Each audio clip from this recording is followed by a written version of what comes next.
Hey, what is going on, pawnbroker lovers? And welcome back to the eternal search for the courtroom. So, we have to examine this strange gentleman here in order... We don't even know his name yet, and he's been talking for quite a while last episode. So yeah, let's jump on in. I think once we hear what he has to say, we should be guaranteed progression. So yeah, the land of progression feels good. Let's march on. Picture postcard gentleman. Excuse me, but who are you? Good timing. One would expect the inquirer to introduce himself first. Though clearly you are not British, so perhaps our ways are foreign to you. Oh, sorry. Yes, we're from the Empire of Japan. We're studying here. Oh yes, Japan. I've heard talk of the place. What? What's he doing? Its inhabitants live on some fiery brown-coloured soup, dressed up with exotic spices. Okay, could he be talking about... What's that, ramen or whatever, right? You might be thinking of somewhere else. And what was that theatrical gesticulation about? Perhaps. Anyway, if you are a gentleman, sir, you offer your own name first before inquiring after the name of another. Of course, yes. I'm a lawyer. Well, a student of law, really. I am his assistant. I see. My name is Benedict. Yes, Eggert Benedict. Eggs Benedict. Enchanté. He's so refined in how he holds himself and how he speaks, but that name is suspicious. Sure is. Now to the matter at hand. What? My overcoat, return it at once to someone with the style to carry it off. Yeah. Every move he makes, every breath he takes. I can't stand watching him. Almost like a police song there. Bling. So, let that be an end to the matter. And thank you for your custom, sir. This guy's odd. With such reasonable rates of interest, I may even decide to come back. This is why I hate grown-ups. Just because I'm a diver, everyone thinks that makes me a liar. And the contents of the coat pockets, if you please, broker. But of course, sir, here is the disc for you. Just this one? Pardon, sir? I was expecting another. That is, I deposited another. Another disc? Oh dear. Get the gun out. He's done goofed. I regret to inform you, sir, that what was deposited with me was merely the overcoat. The disc happened to be in one of the pockets, but I was completely unaware of it until now. What? So this guy doesn't even know what was in the pockets? So guttling, you're hiding more of what's rightfully mine, are you? Say so, eh? I don't know nothing about it. Very well.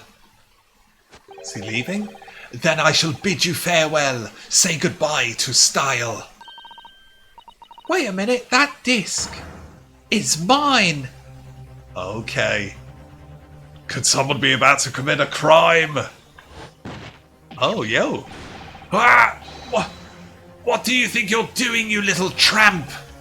You've drawn blood, you filthy animal.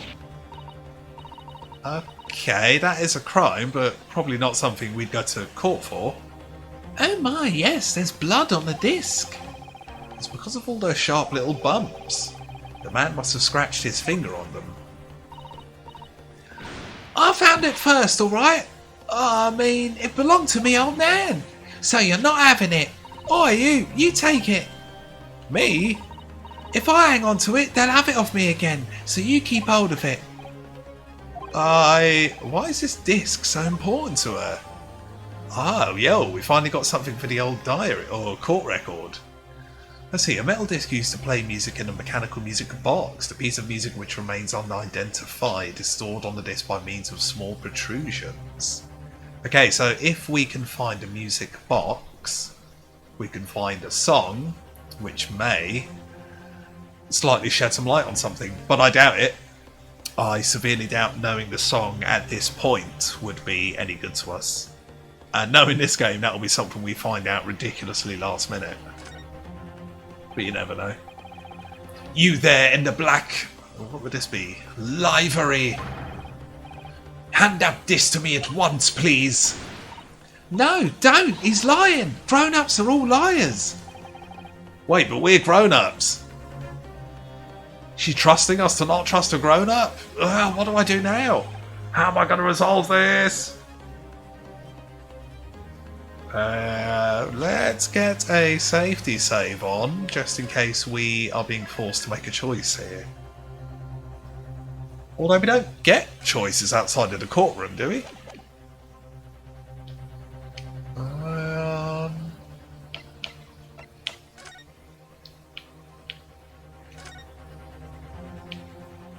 Maybe SHOLMES? SHOLMES. What are you examining of such keen interest there? As you enjoy a bar of caramel, I see. Yo, music stopped? So, you found me at last. Sorry? After that young pickpocket sent me on my way, I was forced to lurk in the shadows. Cruelly ostracized as the rest of you partook in the jovial atmosphere of fellowship.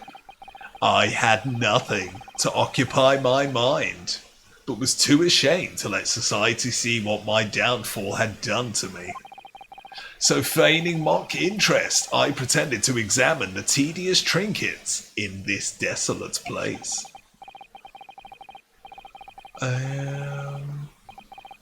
SHOLMES' caramel? Okay. Whilst, as you shrewdly observed, gnawing on the only friend I have left, this 7% solution of caramel. Delicious. Pray, do you claim to understand the depths of my despair? But how could you? I was so lonely, so desperately lonely. Then why on earth didn't you rejoin the conversation? Things have gone from bad to worse here, you know. Yes, I overheard much of your conversation. Or rather, in my craving for human contact, my ears devoured every word that was uttered. You really were sad, weren't you? Poor SHOLMES, I feel simply awful for you. It would seem that my inferences are correct. Oh, yeah, it's done now. Oh, surely you're not about to tell us that you've solved the entire case once again? No! Not a great deduction, my dear madam. Sometimes I wonder, were my genius for deduction to be commoditized? As in turned into books, how much could I pawn it for? It seems he's had another of his flashes of inspiration, but who knows if it will help to resolve the situation between them. What's the right thing to do here? Okay, so I don't think there's any lives popping up, so it probably doesn't matter, but we should listen to him. That is probably the way to progress here. Rather than just go and get back in the corner and eat your food. Well, it would appear you find yourself in something of a predicament. Where the blue blazes have you been, eh? Pardon? When a lady's in trouble, a true gent's supposed to be there to help. Straight away, not an hour later. Harsh. And who, pray tell, are you?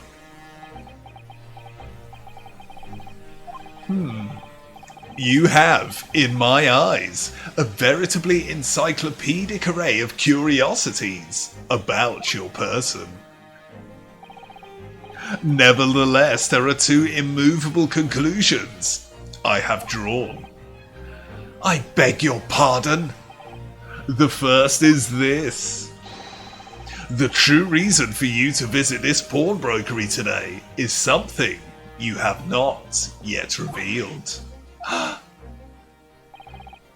And the second is this. A considerable crime is in contemplation.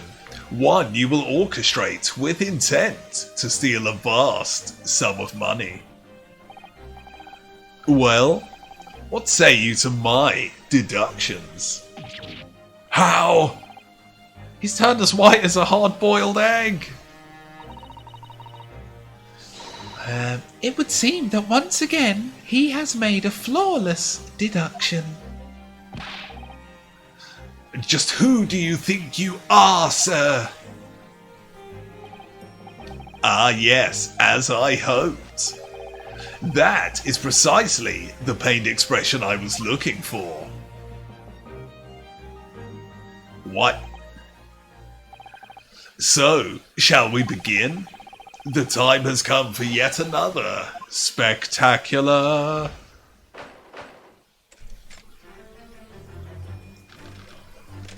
The game is afoot. Mystery Man's aim. First of all, we must ask ourselves on what business you ventured to this pawnbrokery today. You claim to have followed this pickpocket here, having had the redemption ticket stolen from you on the street. But that is most certainly a lie. The real truth is something quite different. Okay, so he's got a flyer in his hand. Oh, gone straight for it. What's that say in the top left? Taquea. As revealed by that which you hold in your hand. Taquea. Yeah, okay, he didn't like that one. Yes, what brought you to this shop in the first place is the staff recruitment flyer. The piece of paper in your hand is a staff wanted ad from this very shop.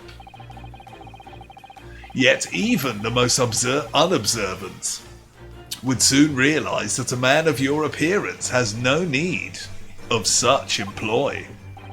In other words, there is some ulterior motive for your actions. Okay, so 2 out of 3 ain't bad. The cane which you unwittingly clutch to your person exhibits an incontrovertible contradiction. What utter rot! I've had this cane for years! AG. The contradiction of which I speak, of course, is a missing ferrule. Okay. Right, at a guess of what that could be, that little sort of rubber thing that's usually at the bottom of a walking stick, rather than just tapping the wood or whatever it's made from constantly on the floor.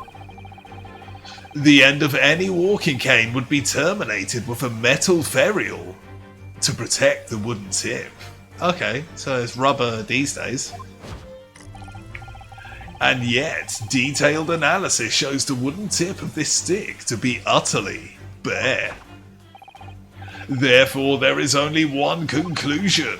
The rod that you hold in your hand, which appears to be a walking cane, is in fact no cane at all. What happened there? Did he rip his suit? You recoil, sir. Is something wrong? Ah, is the suit too small for him? Yeah, it looks like the armpit might have ripped. And in your recoiling, you inadvertently facilitate the answer of the next conundrum to present itself. Click. Namely, what is the truth behind this rod you bear? Trying to find some water. Yes, your reaction betrays the truth. The handle, which you evidently would like to conceal, is the key to understanding this riddle, you see. Okay, he didn't like that. From the moment I saw it, my suspicions were aroused. What walking cane demands such a stout handle, mused I. But of course, as I said, this is no walking cane. No, that rod. What? Is the broken handle of a shovel. What? Are you insane? And now, having determined this undeniable truth, the conclusion is clear. Your true motive for coming here. Such a halfway through his deduction, the guy's screaming, "Are you insane?" Oh man. Was to take employment at this establishment in order to excavate the ground beneath the premises. Oh man. Yeah, it could be plausible, but what is the actual ulterior motive? So if you end it there, you're saying he just wants a job to dig everything up. But why?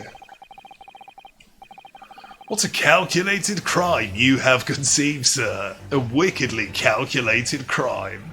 No, getting a job is not a crime. And digging isn't a crime, but I guess I suppose where you do it. If you dig in the middle of the road, you're bound to get in quite a lot of trouble. To tunnel underneath the pawnbrokery. Right, so what was that? Sort of like 3 good, 3 bad. Great crime. Oh, right, let us continue. My bad. For we must expose the details of this elaborate crime you have in the planning. This is utterly absurd! You suggest that I, a gentleman, intend to excavate the grounds beneath this pawnbrokery with a broken shovel! Oh man, yeah, so what? He'd just be using a stick. Oh man, Sholmes, my god, what? What on earth do you propose I could expect to find there? Oh man, I am tickled this episode. Some long forgotten treasure, I suppose. Save for such a fanciful theory, what possible reason could I have to do as you say? Oh, but there is ample reason. As you are only too well aware. Ah, and your furtive glance is more telling than I could have hoped. What? Let us consider what would motivate a man to infiltrate a shop such as this and covertly dig beneath its floor. A gun? The answer is revealed by the council notice on the counter to which your eyes were inadvertently drawn. He didn't like that. I think we've got more bads than goods. Although this is a separate point, so technically we've started off on a bad. This letter gives notice of public works to be carried out in the local area. And according to the enclosed plan of the upcoming sewerage works, beneath this shop runs a sewer that adjoins another, one that runs under the bank of the opposite side of the road. Oh man, this is so detailed. This madness has entered the sewers now, has it? By excavating the ground beneath our feet, you would gain access to the waterway that flows in very close proximity to the great vault of the financial institution opposite. What are you... In summary, sir, you devised a master plan to pull off an elaborate bank robbery by dint of the underground tunnels. Master plan? Which brings us at last to the final chapter of this lurid scheme. With what plunder did the thief hope to make off from the underground vault of the bank? Obviously a shit ton of money. Are you quite serious?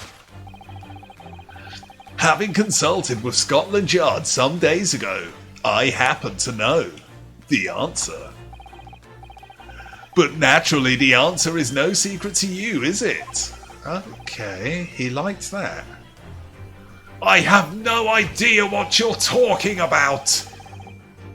Allow me to present a rather interesting piece of evidence. You see, this picture postcard tells us all we need to know. Okay, he hated that. A postcard of the Great Exhibition? I'm afraid you've quite lost me. Yeah, we've got nothing in the evidence book here. How on earth are we meant to help this guy guess the right things? Oh no, for the logic and deductioning, you sort of 360 them to check the clues, right? We haven't done that anymore, so my bad. Currently in the final stages of preparation, the Great Exhibition will soon be underway, and the government has provided extra funds to complete its centerpiece, the Crystal Tower. Funds that currently sit in the vault of the bank on the other side of this road. Pardon? Yes, the considerable crime you have been contemplating is the theft of that which sits in the vault of that bank, the special reserve funds for the Great Exhibition. Of course, that is top secret police information, so keep it under your hat, please. Nice one, Sholmes. To steal the money. Boom. Thus concludes another deduction of this pawnbroking puzzle. Mr. Sholmes?